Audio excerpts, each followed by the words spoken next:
Hi everybody, it's been a little while since I've posted a video and had a little something on my mind, so here comes another video for you. And as most of you know, Major League Baseball undergoing a myriad of changes. In recent years, they've cut the minor leagues by over 40 teams. Playoffs expanded from 10 to 12 teams. A universal designated hitter's been implemented. And next year, there'll be a pitch clock, elimination of shifts, reduction of pickoff throws, maybe more expansion teams coming down the road. Who knows what all is in store from this commissioner. And I personally am not crazy about most of these changes, but I know I also don't get a say in it.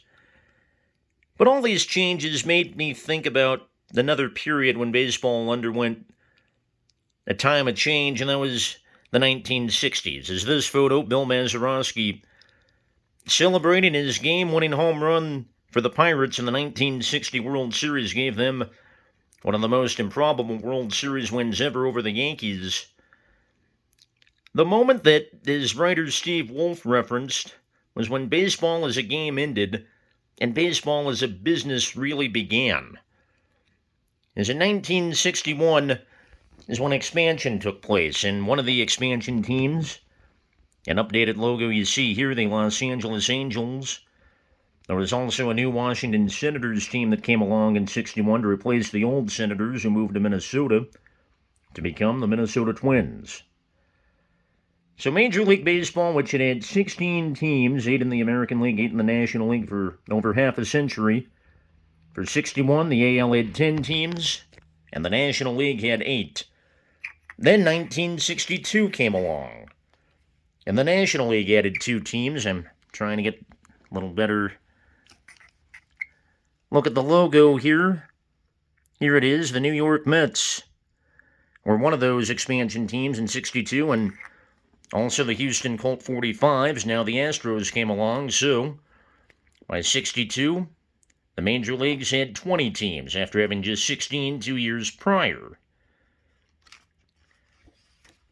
And then it slowed down in expansion for a little while anyway.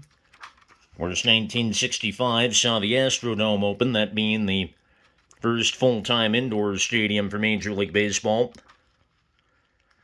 1968 was really the last year before even more drastic changes came along. And this guy right here, Bob Gibson, had a 1.12 ERA. That's still mind-boggling to me for the whole season. And then this guy right here, Denny McLain of the Detroit Tigers. Gibson, of course, pitched for the Cardinals. This guy, Denny McLain, won 30 games. Last pitcher to ever do that, and I think the last pitcher who will ever win 30 in a season. So 1969 came along, and that's when the changes really got drastic. The pitcher's mound was lowered, the height of the pitcher's mound was lowered from 15 inches to 10 to create more offense. Pitchers the league thought were getting too dominant. And then the majors added 4 new teams at once, including 2 of the teams. 2 of those you see here, the Kansas City Royals and the Montreal Expos. Also joining the majors in 1969, the San Diego Padres and the Seattle Pilots, who just a year later became what we know now as the Milwaukee Brewers. So the major leagues now had 24 teams, 12 in the American League, including the 2 newbies, the Royals and the Seattle Pilots. National League had 12 teams, including the 2 newbies, the Expos and the San Diego Padres.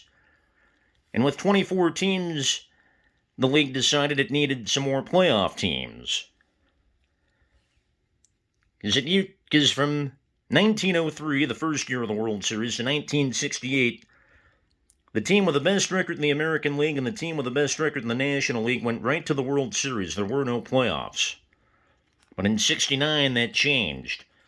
Each league was split into 2 divisions, 2 6-team divisions, and the winners of those divisions would meet in a league championship series before getting to the World Series. In 69 will be most remembered, I think, for these guys, the New York Mets. After 7 straight losing seasons, mostly non-competitive seasons at that, nowhere close to competing for anything playoff-wise, pennant-wise, anything.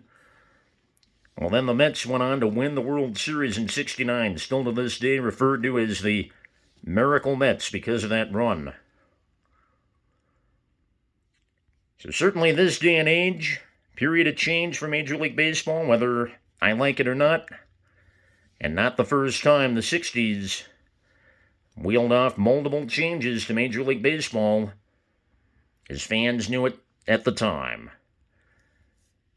Thought I'd bring you back a little bit, had this on my mind, and thank you for watching it. Hope you enjoy the rest of your day. I'll talk to you down the road. Take care, everybody.